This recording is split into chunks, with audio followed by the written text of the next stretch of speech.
Welcome to another episode of Tea Island Girl. In this episode, we will be taking a small glimpse of the community, the town, in fact, of Vieux Fort. And as you can see, I have my girl Elle who's there doing my hair. So I look all cute for this episode. So stay tuned.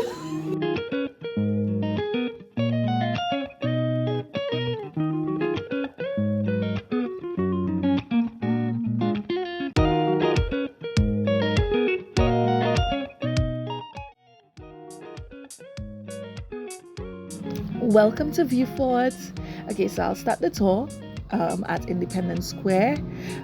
This is found in the town, in the heart of Vieux Fort. Vieux Fort is a very large district. It's found in the southernmost part of my island, and it's kind of like the commercial center for many of the southern communities and districts. This park was built in honor of our independence. And just a little history on Vieux Fort. Vieux Fort was once the sugar base for St. Lucia. That has since changed, and there was once a U.S. naval base. In fact, I believe that's where the Uranor International Airport, our larger airport, is based. Let's look at the sign. What does it say? Okay, in honor of a fallen heroes, we can say, from World War One and World War Two. I've entered this park. I've never even read that before. You never know what you're gonna find when you're on one of our tours. And over here is a little cannon. Little, but I'm guessing that back in the day, that little bad boy probably did some damage. So here is a cannon, and yeah, it's quite cute, but I'm guessing it was deadly too.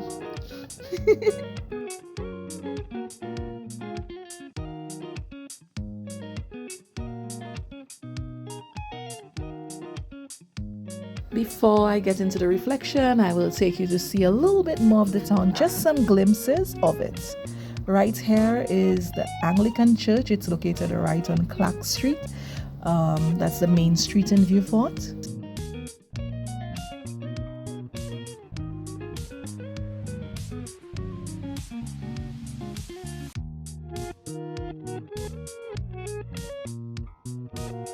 Here is one of my favorite places to actually get scented oils. That is Black Amigo, and the prices are not bad, and the beautiful thing is that the bottles are small in varying sizes to fit your pocket. So if you're ever in Vieux Fort and Clark Street, check out Black Amigo.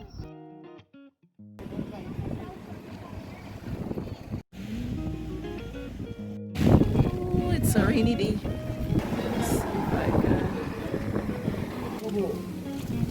If there is one thing I've discovered as I've traveled, is that street food is most times the best food. And this is this lovely lady who sells food off of Clark Street. It's Ital food cuisine. So we have Jamaican ackee, and we have Sem and green pawpaw. Sem and green pawpaw. Now, And cabbage in it. nice. Yes, Now the House of Thunder is actually trying to build a church. yes. So on a Saturday, they're here raising funds. So if you love vegetarian cuisine, stop and support House of Thunder. Brother and sister, bless. Amen. That's the way it is.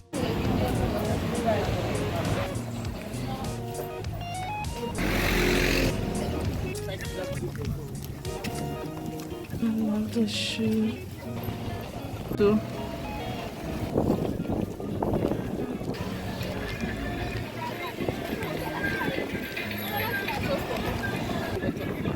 From the Moleshikan Lighthouse in Vieux Fort, you can actually get a beautiful view of the town. So we're gonna head up there now so you can see it.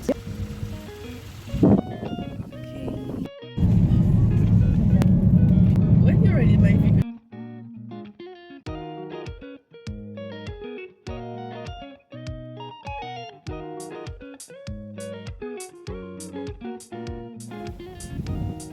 There is beauty in the world.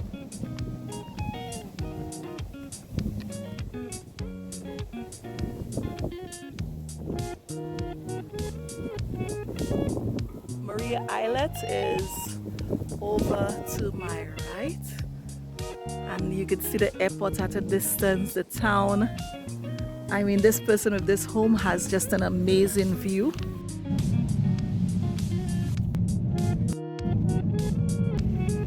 Okay, we've kind of reached a dead end. So the lighthouse is above there. I don't know whether you can see the little building. Can you? The lighthouse is someplace beyond there. These are the poles. Okay, so no entry sign. So we won't be going up there. And we're off to, oh wow, it's terrible. A good thing we didn't drive. Wow. Okay, so we're trying to get to a viewing point to give you a great view of Vieux Fort. Okay, so we're still walking up to see this viewpoint.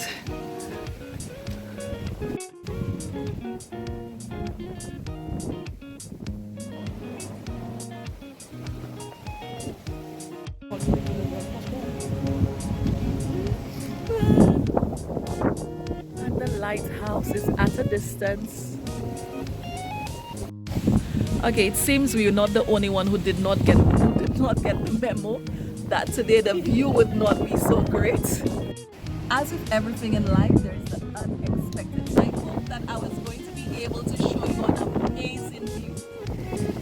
But of course, life is unpredictable and it got a little bit overcast, so you can't see the amazing view that you normally see on a clear day from here. And it's that unpredictability which I want to reflect on today by focusing on grief, the stages of grief. In fact, I don't know why they call it the stages of grief. They should actually call it the cycle of grief. This week was the 11th year anniversary of the passing of my dad. 11 years went by very quickly, and as much as you know it's been 11 years, on Tuesday everything just hit so hard, like the whole incident had just happened. So they tell you the stages of grief are shock and denial. So that sometimes happens when we lose somebody or we end a relationship. We are like, did it really happen? No, it's not happening. No, the person might come back. Then you go through the whole pain and anger, which was like while preparing for the funeral, you're like, Lord, why did you take my father? Or if not, you're upset with the person who might be breaking up with you. Then after the pain and the anger comes the bargaining. You start to think about, why did this happen? After the bargaining, they tell you comes the depression, where there is no going back. And I thought 10 years ago, I had gone through this after the year after my dad's passing. But to an extent this week, everything came in fresh. I thought putting up a post on Facebook to remember him would help. But when somebody placed something under the post saying basically that they were away when my father passed and they thought he had migrated, it hit me how easy it is for somebody to actually just disappear and nobody even knows. Nobody actually recognizes that you're gone.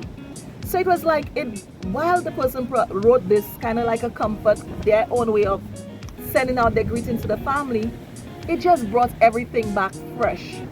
I didn't go back to the denial stage, of course, because I know my dad is gone. But the pain and anger came back.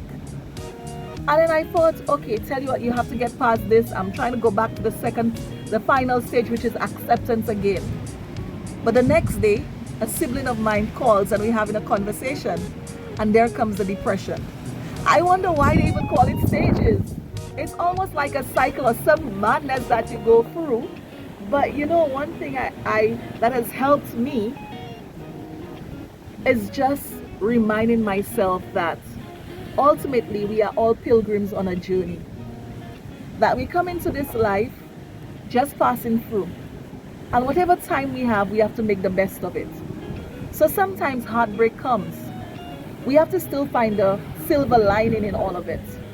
Remember to love our neighbor as ourselves, because I love my dad, but I also have to love Tracy. In terms of realizing that Tracy is still here.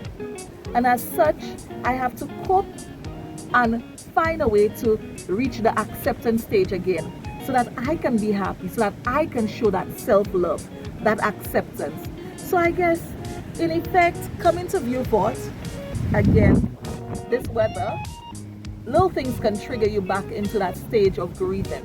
I guess what I want to say in closing on this message is that There are many people who love you out there and who are going to miss you if you're gone.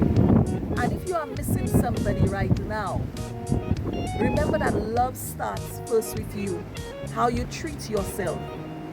How you treat yourself is going to impact how you love others. And when you are going through that, the stages of depression, always try to know that it is not a stage that happens 1, 2, 3. So this have to happen first, that have to happen first. But sometimes you can get back to the more positive stage of acceptance by willing yourself back into that point to realize, I love me, I am here, I have to keep moving. And you look around you for reasons to find, to smile, practice words of affirmation, and just find once again the beauty in life. In all of this gloomy weather, it is still beautiful because at least today I get to spend a little time with my girl Elsa.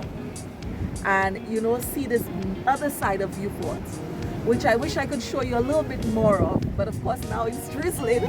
So I'll wrap up this vlog and just tell you thank you for tuning in.